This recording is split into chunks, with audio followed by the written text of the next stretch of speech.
Hi everybody. So I said in my last video that I would finish this painting and another painting, so I have a little speed painting thing here for you to watch. So what I've done before I got to this point was essentially draw out the image using only paint, a burnt sienna color. That's what that brown is under there. This is oil paint. I'm using a combination of Galkid and Liquin mixed into the paint little by little. So that helps with drawing time, so it speeds the drawing time a little bit, as well as adding a little bit of gloss and spreadability. So I mixed the Liquin in with the burnt sienna. I drew on the image, and after I was done with the initial drawing and got it to where I liked it, I started to add light and shadow. I didn't really add any white. I mostly just used the burnt sienna to create these shadows. And then any parts that there were highlights, if there was brown paint on it, I would wipe it off. It's called the Wipeout Method, where you would get, say, a paper towel and wipe away those areas that you want highlights at. Once I had a nice drawing done with brown burnt sienna on top of the white canvas board, I walked away for a night and let it dry.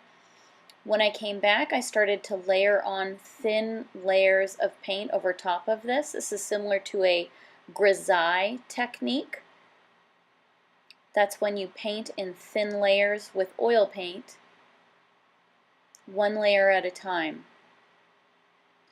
Something else you want to think about is you always want to start with the background. So if you remember, the background was blue. I decided I didn't like that, and I went for green. The left side's a little darker, the right side's a little lighter. In this particular image, the light is coming from the right top corner and shining down toward the left, so the left would be more in shadow, as you can tell on her face. So I start with the background. The reason you want to start with the background is you always want to start back and then work your way forward. So just as if something is sitting right in front of you, it is in front of whatever is further away from you. So you need to paint that into the painting. You're kind of painting real life into the painting. You have your background, you start there. I decided to do this green color. Once I got it to where I liked it, then I started to put in more shadows and other things around the outer edges, and I slowly worked into the face. So as you can see, that dark veil that she has, I put that in. I also never use black paint. I always mix my own blacks, which make them much richer. I never use black out of the tube unless I'm doing something abstract.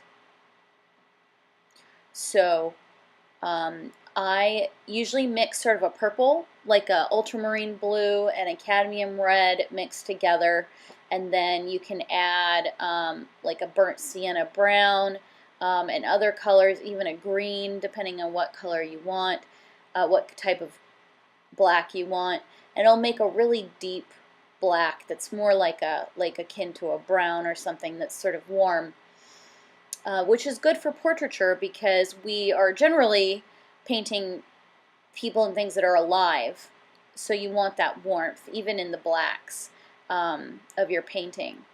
So that's why I mix my blacks, and I can explain that more in the future.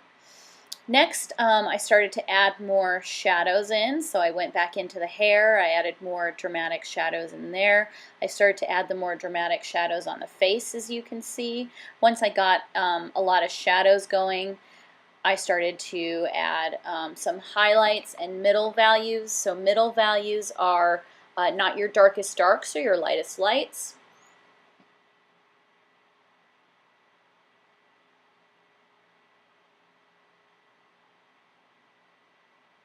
Highlights are obviously the brightest, lightest parts on whatever it is that you're painting, where the most light is reflecting off of.